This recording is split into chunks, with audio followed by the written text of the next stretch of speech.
Hello everyone, welcome again to KM Fuse on the Cuff. My name is Pauline Njiro, and today on the show we have a wonderful soul, Eva, and a very brilliant Roslyn. Welcome guys. Thank you. Kindly introduce yourselves, then we run from there. Thank you very much. It's a brilliant noontime. My name is Evangeline Mukami. I prefer being called Eva. I am an author. Just launched my book, The Scars of a Survivor. I am a workplace wellness specialist. I'm very passionate about wellness and the well-being of employees because workplace is where we spend most of our time, and I'm glad to be here to discuss a number of tips on how we can improve our well-being within our workplaces. Thank you. Hey, mabonga points nazo. Please introduce yourself. Hi everyone, my name is Roslyn from Workplace Conversations, and I'm glad to be on the show today. Yes. Welcome, Roslyn. So, there's an elephant at the workplace, which is mental wellness. You know, when someone talks about mental wellness, we quickly go to a mental illness of some sort.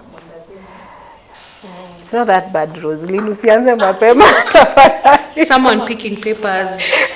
Exactly. Someone being tied to Madare. But this mental wellness at the workplace, I would like us to bring it to some, is it context? Yes, I would like us to just bring it to what it is. Because it is not mental illness. It is not mental wellness is not mental illness. It's not like we want to talk about a condition. So, Eva? Thank you very much. Actually, what we need to know that it's a great month to have this conversation because the world at large, in the month of May, we commemorate the World Mental Health Day or the Mental Health Month. And why we do that is to bring conversations, to break stigma, to bring the awareness, to provoke people to know more for mental health and well-being. The World Health Organization tells us that being healthy is in a state where you're physically, spiritually, mentally stable. Meaning, without mental health, we cannot talk about health. So it's a key component in an employee or in a person's health and well-being. And during this month also of May, we're also looking at what are the struggles that we have in being able to acknowledge, to access mental health services. I know mental health is a new concept in Kenya. We've grown up thinking mental is people in Madare. You know, what commonly comes to your mind when you hear mental anyway? Yeah, it's people in Madare, someone picking papers, Yeah, you know, you the saying. people walking in town, Omebeba, Gunia, Yeah. you know, that is mental, what we've grown knowing. But we are bringing into the concept that I could be mentally unstable, but still very functional at work. But only someone to tell me, pass me that stapler, na ninamwambia, kwani wewe una mikono? You know, I am Guys. just irritable. I am Wait. Roslyn, you know, something that does not warrant. does that sound like you? Wait. We are so very. That's a very common thing in the office. Somebody tells you, pass me. Naambia soko na mikono. Not just in the office, some Even particular at home. offices. So Kuna zile zinajulikana. You know, what we will also be discussing, what are we looking for someone to know that they could be mentally unstable, you know, or they could be experiencing mental health challenges. And one of them is continuous. There is that one soft joke that si hata wewe ujichukulie. But you see, this one person, I worked in a place where there was this employee, our colleague, who never wanted to hear people laugh. Wow. And he got so irritated, he would ask us, what's good? As in, why are you laughing? You know, because when you're in a mental place, when you're in mentally unstable, or you're experiencing like depression, a mental health condition, you know, like depression, nothing makes you happy. Even what used to make you happy and excited no longer makes you happy. And you're wondering, why are people happy? Because when you're sad, you just want to be alone, silent. You want everybody to be sad with you. So we are not saying that once off, kwani wewe una mkono, but it is continuous. It's something that you're observing. This is not Roslyn. Something is off. If we used to go for lunch, you're saying, no, mimi staki. You know, you just start isolation and a number of things. And that's why we are saying now in the month of May, we are bringing the awareness that mental health is key. And we are saying mental health or being mentally well doesn't mean that you're not stressed, doesn't mean that you're not anxious, you know. It just means you are an individual who is able to go to work, function, and cope with the challenges of life and contribute positively towards your community, your church, your work environment, your family front. So it doesn't mean that 100%, the same way we say being healthy doesn't mean that you do not have sickness. But what it means, you could be having hypertension or diabetes, but you're taking your treatment and you're in control, as in you're stable. So that's a state of health where you're able to go on with you're not hospitalized, you're not dysfunctional. So same to mental health.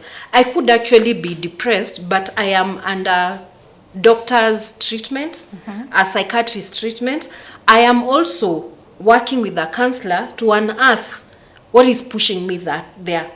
So when we talk about mental wellness, is a situation where someone is being able to be productive, cope with the daily stressors, and contribute positively towards life. And that is what the sensitization or the awareness this month is all about.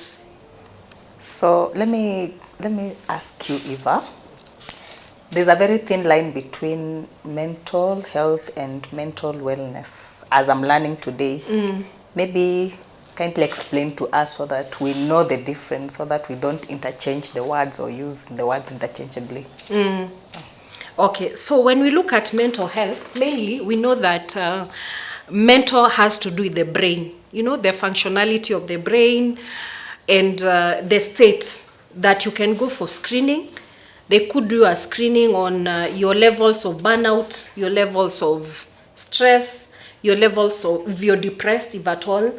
But before you get there, there are other things that we call the wellness of a person, that even you as a person, you feel, because you cannot just wake up. Maybe if there is a screening within workplace, or, you know, like this month, people could be provoked to go and get a screening.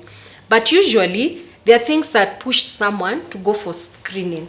And those things is what we call the well-being. You know, the functionality of the person. Productivity at workplace, relationship. Because also when you're looking at mental health, it's not just issues to do with you deliver your work.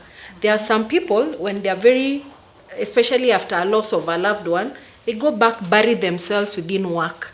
They give the best results. But inside, they're so broken. So we're not looking at just results. We're not just looking at the health part, you know, where you're stable in all your aspects, but we're also looking at your well-being. What's contributing, or what brings you to this state? It's a number of issues, not just waking up every day. It's a number of physical activities that help you to generate the happy hormones. It's about working on your relationship to ensure family front, you're stable, work front, you're stable in terms of boundaries, because also our social challenges mostly come from boundaries, infringing into people's boundaries, setting the right boundaries. And spiritually, there is a very big connection between mental well-being and spirituality. Because even in psychology, I hear many times people say psychologists do not agree with, spiritual thing, which is a lie. In spirituality, in mental health, a big pillar is spirituality. The ability, because we say when someone has a value belief, a system, a belief in something, they are hopeful. At times you lose a loved one, and the only thing that can give you hope is you'll see them. Whether you will see them tomorrow, after a year, there are things that are beyond our human and our human conception. We can't conceive it in our minds. So spirituality, some people want to go to prayer centers or to religious activities. Some people go to Mecca. That gives them a satisfaction. Some people go for worship, others go for prayers, others go, those spiritual matters is also a big component. So when we look at wellness, mental health, we could look at, the one bit of the brain functionality, and in terms of treatment, what assessment and treatment. But when we look at wellness, is a number of factors: environment that the person is operating on, the relationship the person has, some childhood issues that might have contributed to where the person is, and future goals. Physical health, what someone is eating nutritionally, has a lot to do with what we think. Okay. What do we do as human beings? We do not eat breakfast. We don't eat lunch. We eat one meal a day, which is dinner. This time, you're going to sleep. What happens? Your body cannot shut.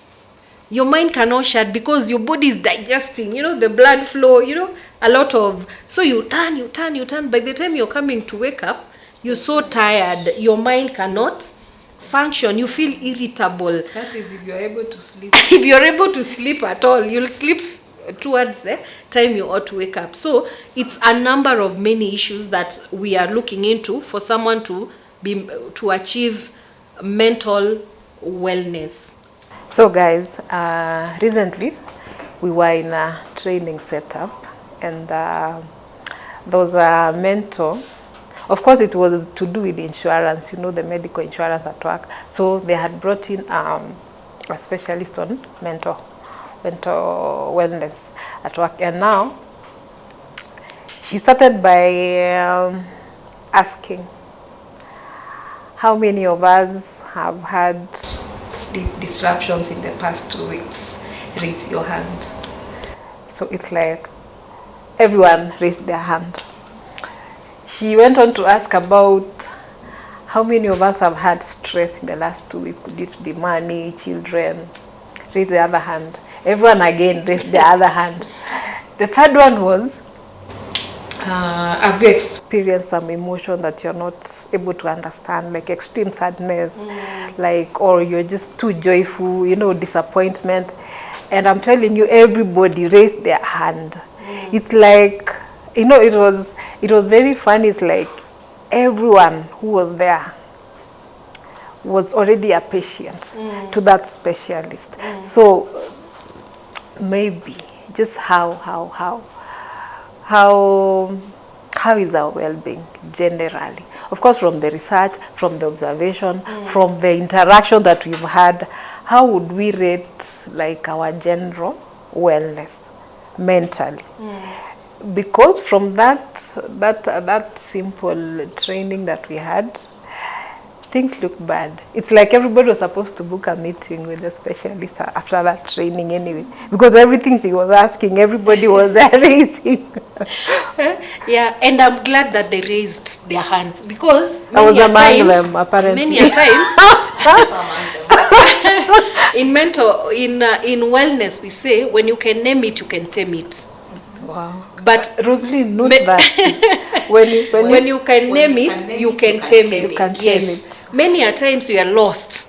We can't tell what is happening. You're just lost. So even getting to find a solution to your issue, you know, the way our grandmother say, ukimuliza naumwa na wapi, hapa kule syndrome, you know, ni mgongo, ni kiatu. So even so even at times you take them to the hospital just to feel comfortable, either dungwe sindano, you know, mentally akwe. So when grandma she used to tell you, mimi nasikia kulala kwa hospital. Yes. You know, my grandmother also believed in injection. Akienda apewe tablet, they are not working. And also now, even for my children, I have one son who loves medication, syrup. Anapenda, and he will start saying, aki ninakohoa. So me, I would come with one day we put water in the syrup bottle na tukamwekea glucose. So my house girl alikuwa nampatia morning, cause it's and you know, he stopped coughing, and it was not treatment. It's in the mind. So the team that was raising their hand, that is healthy. It's actually the first step towards getting to know what's the next step. Many of us are in denial. Are you stressed? Me niko sawa. I would even ask you, if you called your boss today and you said, I am stressed, I'm not able to come to work, what would they say? Huyu apendangi kazi. Tunamjua.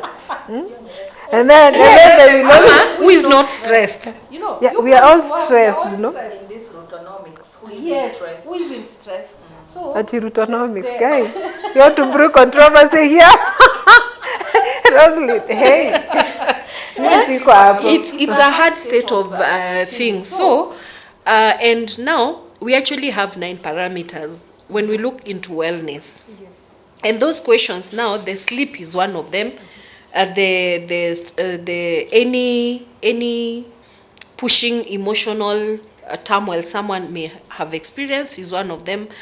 Then the other one was there is physical exercise. That is what we ask in the past 2 weeks. Have you had physical activity for more than 30 minutes?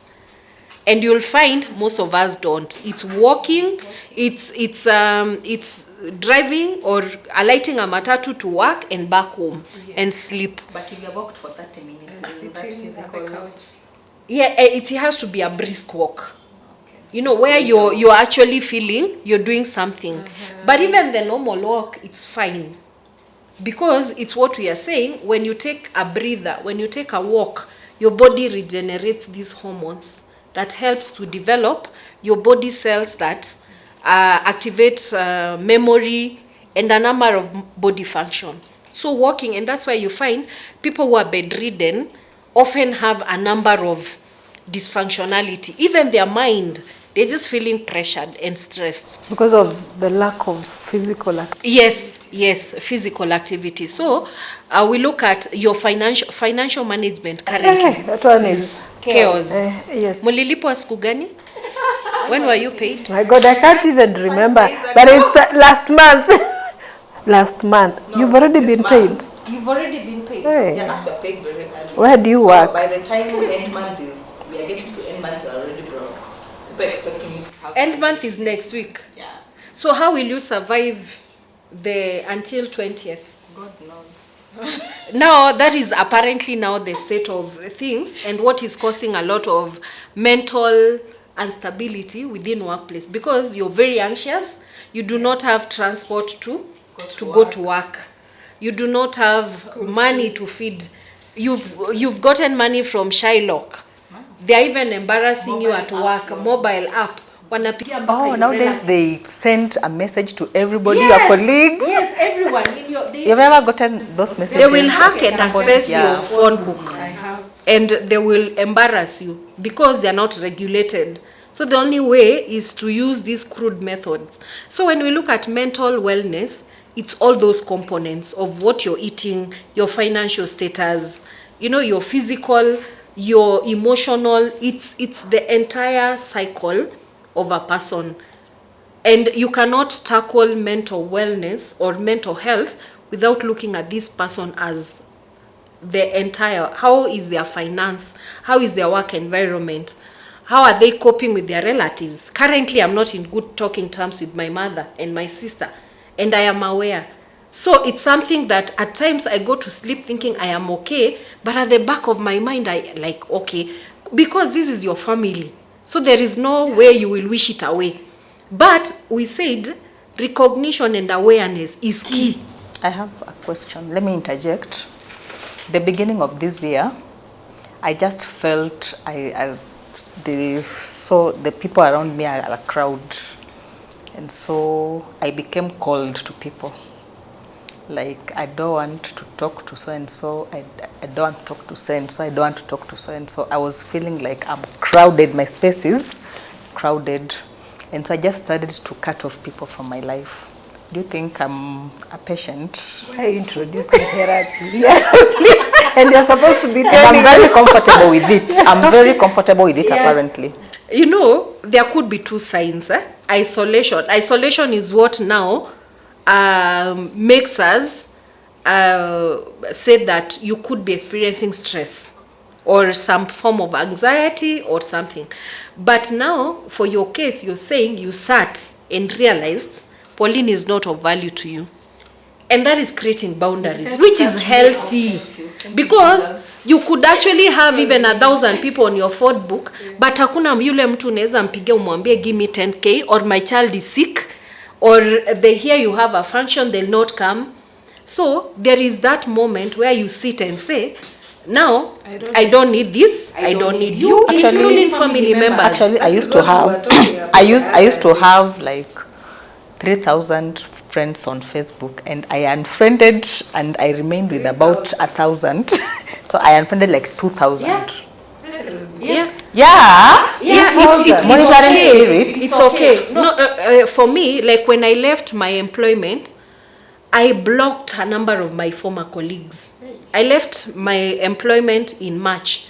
And why did I do that? Some people used to go to my Facebook, screenshot my personal wall, and sent to my boss. Really? Yes. You know, and when I left, because we were there bound by the colleagueship in the family, in the organization, we have no bond. And I feel nothing about it. I have moved on into others. If we'll ever meet in other places, I now know you cannot be my friend on Facebook, on Instagram. I cannot entertain you beyond work. Because people remit. I don't know if it's remitting or we can reunite like in other workplaces. Goes round and round. But there are some people, especially now with my former places I have worked, there are people we've never spoken. So I deleted their numbers. Why am I having it? Yes. You know? And it's that deliberate and intentional knowing who to allow in your circles. If it's not helpful, being colleagues, hiyo ni mandatory. Whether mnapendana, mpendani, you just have to be there and work. I used to say, even if we are not saying hi, for me, it's an issue. By then, I'll come, I'll tell you this is what I need, you move on. There's a colleague of mine, on Monday, they'll come and they'll not say hi to anybody. So unashindwa. Lakini labda hiyo ndio program yake. But from Tuesday, Wednesday, actually we stopped it stopped bothering us, because we know after like a day or two, she'll come around. And this has been routine. Yes. Now this could be a symptom to a very overwhelming weekend. Especially. Or pressure from wherever they're coming from. Because there are some people I know, saying hi to anyone it's not here or there. And it's fine. But if atasema hi now, on Monday they'll not. If it's a certain form of a pattern, and it's gone on for a long time, it may be unhealthy. Ata New Year, atakuja when people are saying they're exchanging pleasantries, Happy New Year, Happy New Year. Ama it could be the other way. It could be the other way. Nyinyi uko job we are toxic to her. And she'll need like one day. What happens now on Wednesday? Awambo tena. No, like she'll need a day. You know, her weekend was lit. So she'll need like a day. Ndio sasa aanze kukuja hiyo vibe yenu ndio aanze identify now. That's why now on Monday. So as when we see, if she says hi, it's okay. If she doesn't say hi, we give her space, and after some times she'll just be okay again. But at times those episodes could be assigned to something. And for me, I say, in terms of mental health or mental well-being of employees, we spend most of our time within the workplaces. Even when I was working, like in my former workplace, and I realized that there was conflict, people who are just probably also not very good to them. Because how I responded when I knew someone was posting things on screenshotting my page, I didn't respond in a very kind way. And also, there are some things I shared about my personal life, about my work life with my colleagues, hoping that we were peers and they would understand. So ni mimi mwenyewe nilijirusha. I am the one who put myself in that situation. When I look back, I have a lot, where you're telling someone, we could be moving to Denmark, my boss said this, aki leo nilikuwa stress, mdosi aliniambia, and they're recording and sending to the boss. I'm laughing because... Recording a call. Yes. Now that is wickedness. Yes, I'm laughing because recently we had a discussion with in a shoot. We were saying that your colleagues are not your friends. They are not. And Pauline was saying, no, they are friends. Now see, you see. They are not. Roslyn, please, I was not saying Ati they are friends, but I was just looking at it. The things that we do with our colleagues are the same thing that we do with our friends. So what is the difference? Let me tell you what has messed me the last 1 year. I think all my life, everywhere I've worked, I have lived my solo life. No one knew where I lived. No one knew, came even for baby showers, do those nonsense. Let me call them that as in, because this is what later... No, those workplace. I get you. I feel you. Those workplace that people, social work, baby shower, kuona mtoto. I'll contribute, but I never used to go to people's places. And I lived a healthy life. The last 1 year, I've gone out with my colleagues, Moshe Neneko, all crossing all boundaries. And that is what gave me out there. Oh. Yes. Because you tend to fungua your zip, you're naked. You get comfortable. You're just comfortable. You start identifying with you even introducing problems. your husband, your children to them. So now you're in this. And one time my husband said, Aki, Mimi, I love the older you. Because I was now going out partying. These people bado mtapatana kwa ofisi, mnaulizana, mbona hukufanya hii? So already the boundaries are so messed up, you're unable. I was saying, at times when you reflect, you take personal responsibilities. There are some things, even my mental space the last 1 year has been really messed up. Because kitambo, no one would ever come and tell me, so and so said. I never gave room to that. But last year, hata mimi ndio nachangia. Hey, umesikia? You're on the front line, pushing for these things. It becomes actually a grip. You're part of it. But don't you think it's important to hear what people are saying? You can be living in a bubble like, I'm over here. No, Rosalie, I'm over here. Actually, I came to realize that what you don't know. Will not hurt you. Yes. It will not hurt you, but, there are things maybe you need to know. You need to know, Pauline, someone is viewing you in this other way. There are things I think you need to know. It doesn't matter. Self-check, No, it doesn't matter what Eva thinks about me.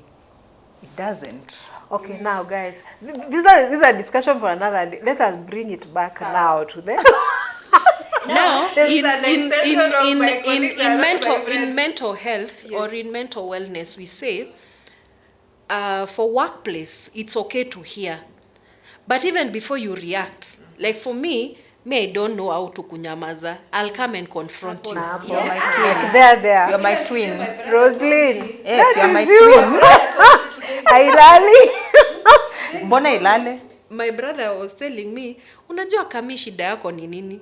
Wewe, you say the way things are. Na unajua, at times that is not good. So he was trying to tell me, at times you need to sugarcoat. Nikamwambia, probably I learn. But for now, this is who I am. So what happens at workplace for mental soberness or for the welfare and wellness of employees, even when you hear a story, you need to understand there is the other person's story and the real story. Yeah.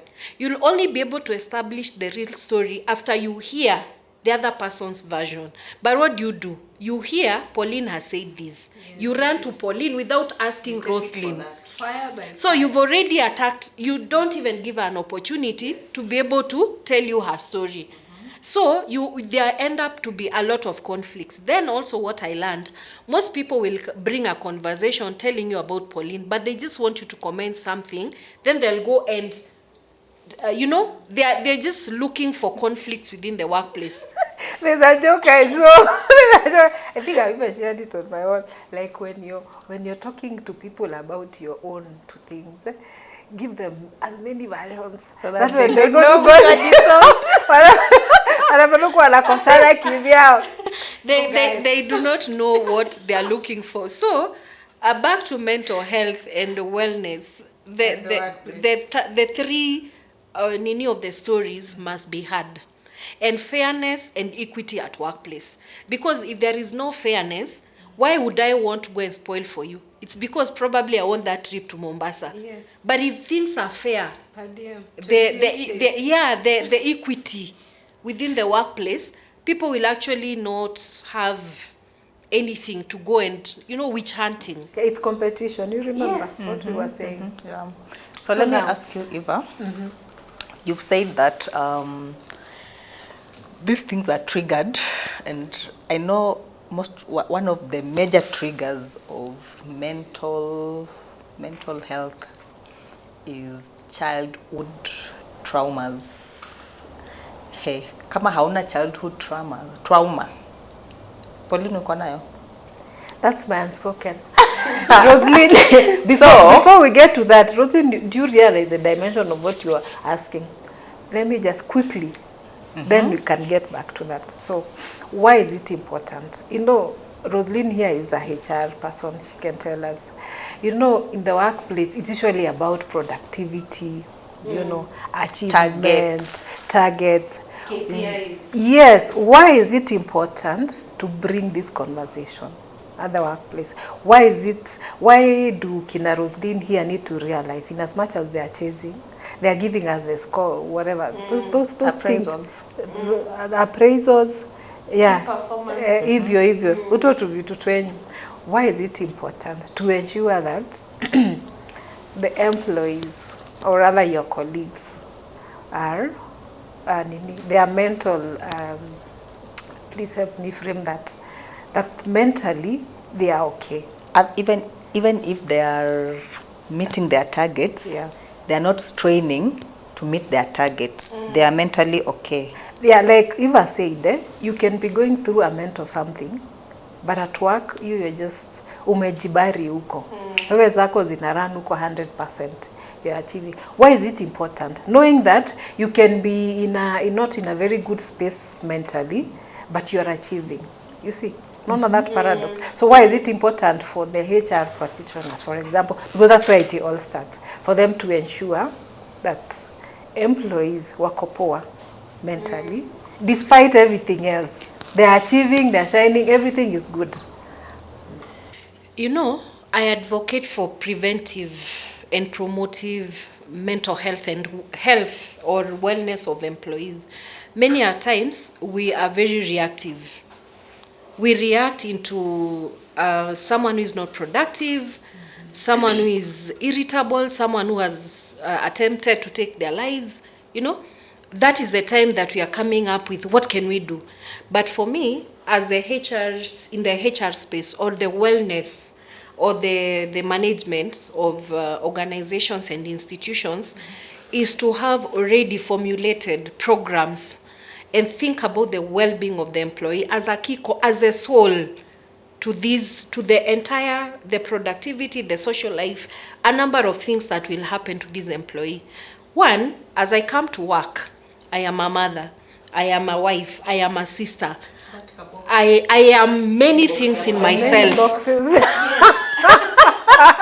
So you are really attacking me. Today, if my child is sick and the ages where you work, you're expected to go to work regardless. I've worked in places even where my child was admitted and I left the child and went to work. Wow. In what state? How likely am I to be Yeah, productive. for real, how And that's long? why for me the 16 years I worked in one institution is because I found a place where most of my boxes were taken care of. You know, I was able to bring up my children, you know, effortless. If my child is sick, if it's a clinic day, I have my leave days, I have my study days. If I'm feeling stressed, I am allocated a counselor. I can take a day off if I am feeling overwhelmed. I will get promoted. I will be appraised and given feedback. I will move from one department to the other. So most of those things that we look for within as employees were taken care of. Yes. And that's why for me I was motivated to work there for 16 years. What happens if we do not take care of those components of this employee? What happens? There will be, currently we're experiencing, Kenya is losing over 44 billion annually due to absenteeism and presenteeism. Okay. On an annual basis, 44? 44 billion, and could be over. Where you're not, yeah, it is in PricewaterhouseCoopers website, and it is a major thing where people absent from work. They are feeling stressed, they are anxious, the conflicts at work, conflicts at home, sick children, sick relatives, you know, all this baggage. Ama hata ana fare, yani mshahara imeisha, how will you go to work na una fare? I can relate. Last year, Towards towards the end of last year, sorry. I just felt like I'm done. I'm done with this office, and if God does not come himself, not send me, I am not going back to that work. So I stayed home for 2 When was that? 2 weeks. Towards Tungekuwa marafiki your time. towards the end of last year, I think it was in October. 2 weeks. You So just I just gave her what happened to me the same time. So in our church, we had a program that people were going to Kakamega for something. So I started without permission. really rude. Boldly, I went So you think and about your bills? stayed there for 1 week. And then when I came back, I was thinking when I come back, maybe I'll be feeling better. But I still was not feeling better. And I started another 1 week at home. So my boss would call me and I would just tell them, I'm not feeling well. I'm not feeling well. Actually, I wasn't feeling well because I was feeling like the space had become so toxic and people were so much into me. Like I was being attacked for no apparent reason because of I don't know why. You know me, I'm that kind of a person that the way you've said, if you see an injustice, you won't keep quiet about it. You will.